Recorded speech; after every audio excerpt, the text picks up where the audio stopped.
বিসমিল্লাহির রহমানির রহিম। শুরু হচ্ছে সূরা ইয়াসিন। তিলাওয়াত এবং বাংলা অনুবাদ।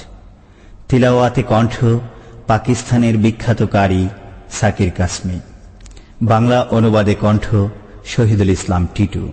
প্রযোজনা ও পরিবেশনায় CD centre, Rahman mansion, Riazuddin Bazar, Chattogram. শুরু হচ্ছে সূরা ইয়াসিন। বিসমিল্লাহির রহমানির রহিম। পরম করুণাময় ও অসীম দয়ালু আল্লাহর নামে শুরু করছি।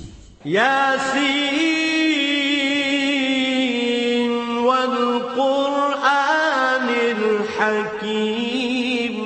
ইয়াসিন, প্রজ্ঞাময় কোরআনের কসম। ইন্নাকা লামিনাল মুরসালিন। নিশ্চয়ই আপনি প্রেরিত